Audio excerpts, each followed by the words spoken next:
Fala galera do sétimo ano. Gente, nesse vídeo aqui nós vamos trabalhar a urbanização brasileira. No vídeo anterior nós falamos sobre o processo de industrialização. A industrialização que levou ao processo de urbanização. Então a nossa urbanização é uma consequência do processo de industrialização, o que já ocorreu em outras partes do mundo.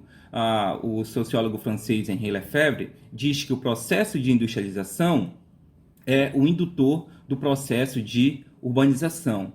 A urbanização, de uma maneira simplificada, é o aumento da população urbana em detrimento da população rural. Então, isso nós podemos entender como um processo de urbanização, o aumento do número de pessoas morando em áreas urbanas. E quais são os fatores que levaram as pessoas a se dirigirem para as cidades, né? O que atraiu nas cidades as pessoas? Galera, a gente pode pensar aqui, por exemplo, como o país estava passando por um processo de industrialização, as ofertas de trabalho que ocorriam na indústria, tá bom? Então, isso aqui é um fator que contribuiu para que muitas pessoas procurassem cidades. Os empregos que estavam surgindo na indústria. Também a maior oferta de serviços na área de educação, saúde, lazer, entre outros, vai contribuir para que as pessoas busquem a cidade. Mas também o que ocorreu no campo para que as pessoas decidissem sair do campo e se dirigir para a cidade? As más condições de vida no campo, relacionado ao processo, por exemplo, de mecanização, em que muitos trabalhadores rurais perderam os seus empregos no campo e viam na cidade uma oportunidade de poderem encontrar um novo emprego.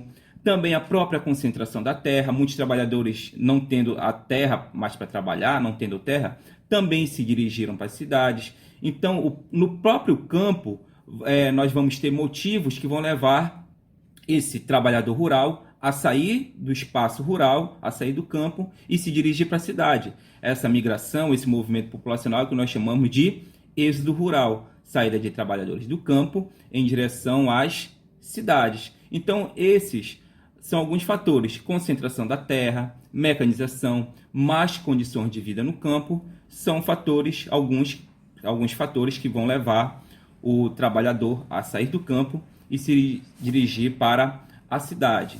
A urbanização brasileira, ela acontece de forma acelerada.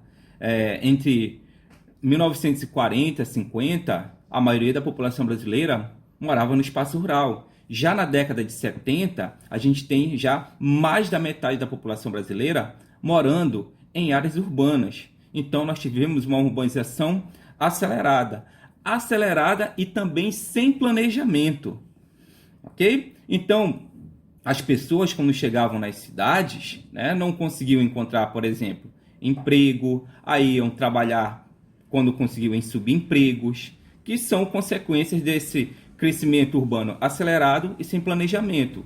O desemprego, o subemprego, ok? Também as precárias condições de moradia, a violência, porque muitas das vezes quando a pessoa não conseguia se inserir no mercado de trabalho, né?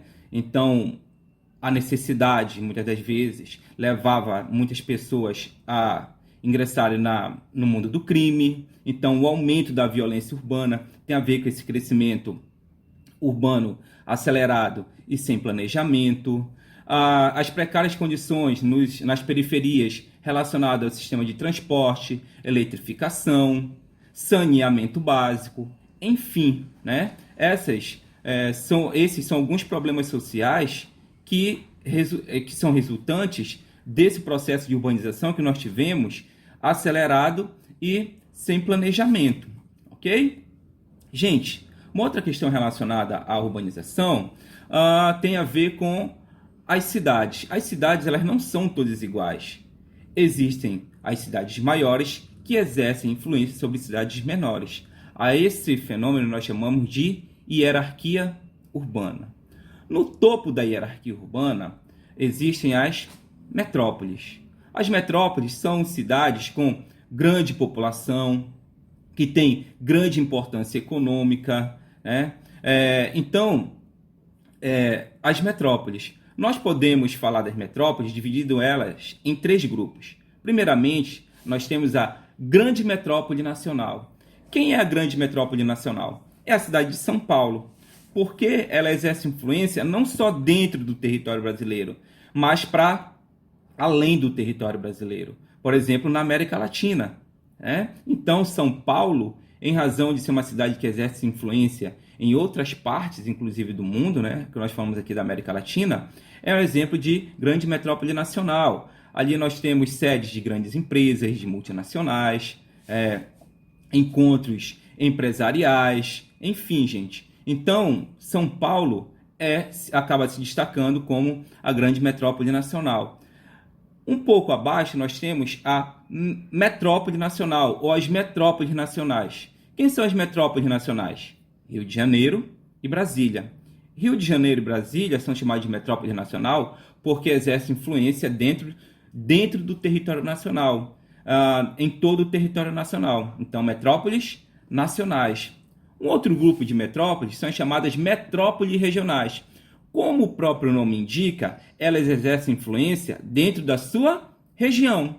Exemplos: Manaus e Belém, aqui na região norte, Fortaleza, Belo Horizonte, Porto Alegre, Goiânia, são exemplos de cidades que são metrópoles regionais, que exercem influência dentro das suas regiões.